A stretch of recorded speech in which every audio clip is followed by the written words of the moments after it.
maanta ay taariikhdu tahay 26 bisha 12aad waxaan ku dhawaaqayaa meel marinta iyo boorka tumista maamul goboleedka Maakhir State Soomaaliya as awgeed waxaan u sheegayaa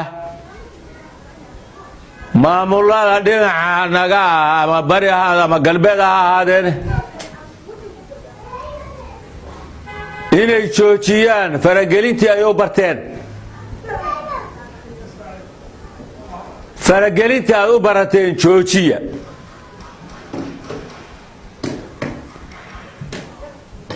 qabiil ma xukumo maamul goboleed ma xukumo waxaan idin sheegayaa haddaydaan ahayn baadidii kugu raagtaa yaddaa baa moodaa joojiya faragelinta maamulka idinla mida aad faragelinaysaan oo farageliseen oo faraha kala bixi weydeen waa taa waxaan kaloo u sheegayaa waxa idinka jooga hadday ciidamo yihiin iyo hadday shaqaale yihiinba kala baxa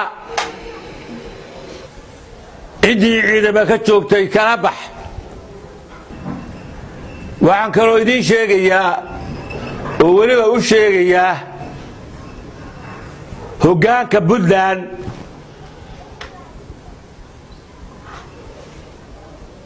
hore waxay isugu daydeen haddana aad ku faala jirtaan baan ognahay oo ah faragelinta iyo weerarka lagu hayo macdanta Maakhir State Soomaaliya waa ognahay waa la soconaa inaad meel kasta u qayr dhalaasateen si aad u soo weerartaan macdanta Maakhir State taala waxaana ummadda Soomaaliyeed waxaa ka mas'uula maamulka Maakhir State iyo ummadda iyo bulshada reer Sanaag waxaad yeelaysaan ha noqonina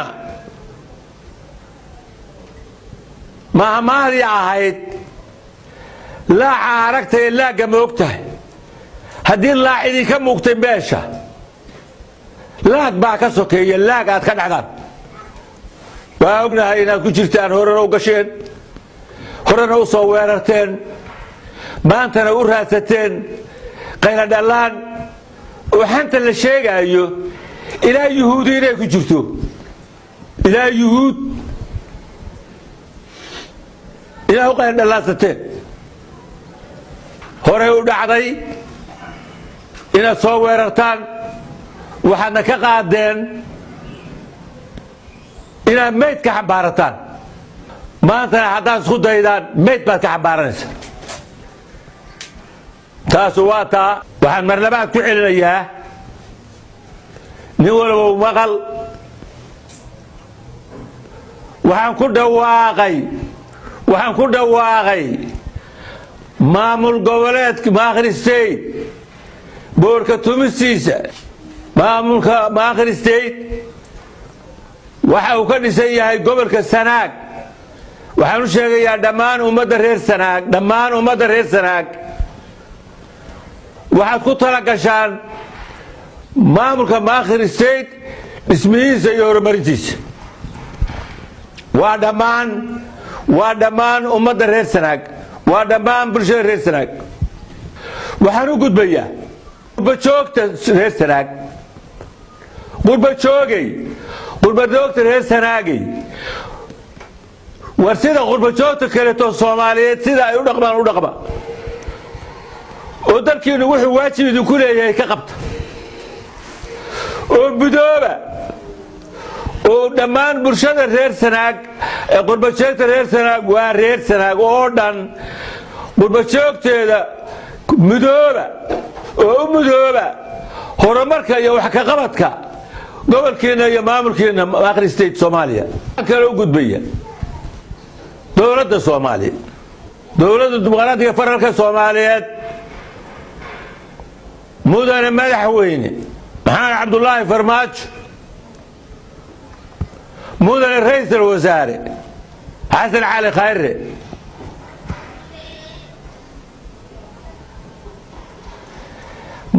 waajib baa idinka saaran maamulada dalka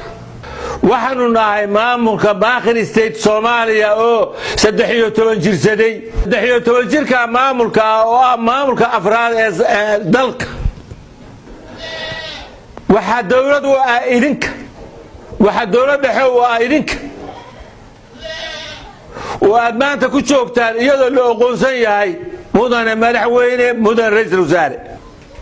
waxaanu codsanaynaa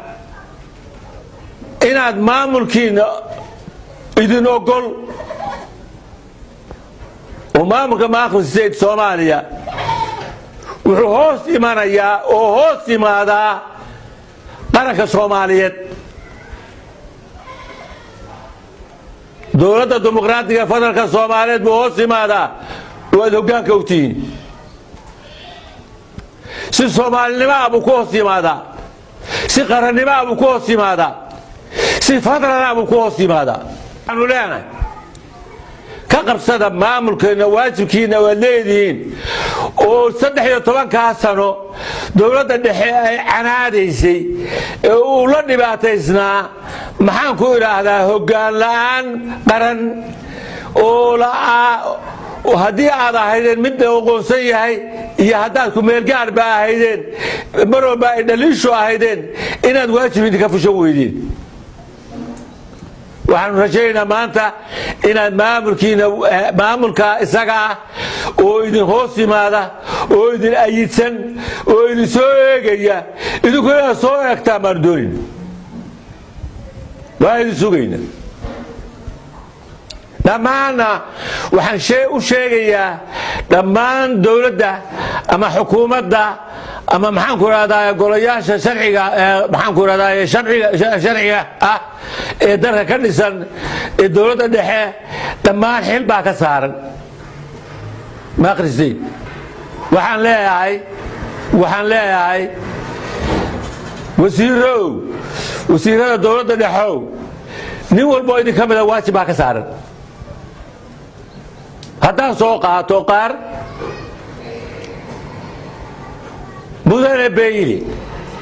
mudane Beyli Jaalle Beyli wasiirka maaliyadda cunaqabatayta naga qaad cunaqabatayta oo naga qaad xaqna looguma leh inta nala dhisi waayo oo wax nala qaban waayo in haddana wixii aanu xaquuq u lahayn saduuq lagu xirto xaq uma lihin aanu leenahay cunaqabatayta naga qaad kow laba wasiirka gaashaandhigga xasan cali maxamed waa ku salaamaynaa jaalle salaan kadib halkan waxaa kuu jooga ciidankii Soomaaliyeed ee qaranka Soomaaliyeed ee wasiirka difaaca u ahayd ee ka dhisan maamulka Maakhir State waa ku sugayaa si degdeg ah inaad xaquuqdoodii iyo wixii aad ka lahayd iyo sharcigu wuxuu ahaa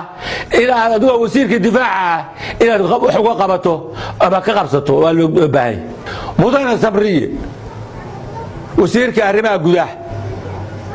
mudane Samriye waxaa laga rabaa adigu wasiirka arrimaha gudaha maamulka 13 jirsaday oo intaa rafaadsanaa oo maanta aad ku soo beegantay inaad u noqoto wasiirka arrimaha gudaha ee qaranka waxaa laga doonayaa waa ogtahay waa taqaanaa inta waajibku ka saaran yahay wasiirka arrimaha gudaha ahaan maamul goboleedyada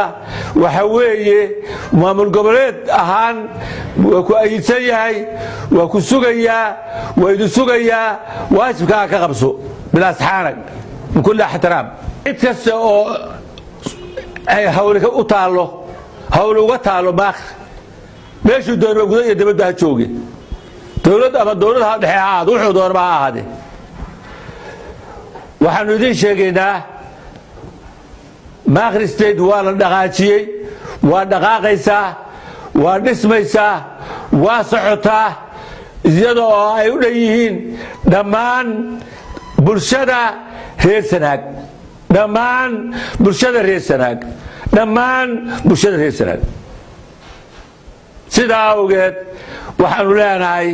na soo eega na arka nala qabta waxa waajiba oo la doonayo in laga qabto maamul goboleedkaas la alaaway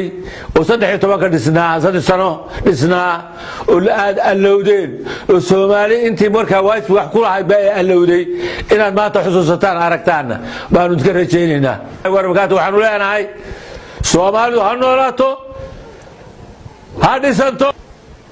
waxaanu leenahay gaar ahaan Maakri State ha noolaado waa muhiim in la isku daraa waa muhiim waan isku dari doonaa laakiin suuragal ma aha hadda waqtigan waxa weeye qolo walba inay dhinaceeda isu soo dhisto qolo walba dhinaceeda soo dhisto waxa ka dhiman ay soo dhamaystirto weeyo dhamaystirto kadib oo bulshada Soomaaliyeed labada qolo kamid ah ama labada maamul kamid ah bulshadaas isu timaado ka wada hadasho wixii suurtagal ah waxa suurtagal ah waxaanu ku darayaa waxaanu idin sheegnay cidii ciidamada ka joogto Maakri State cidii ciidamada ka joogto dhinac kasta baa ahaadeen Soomaaliland ha ahaato Puntland ha ahaato cid kale ha ahaato ciidamadiina waxaanu leenahay la baxa ciidamadiina waxaanu leenahay la baxa hadday la bixi waayaan cidii ciidankeeda la bixi weyda waxa weeye dagaal bay diyaar u tahay dagaal bay soo diyaarsi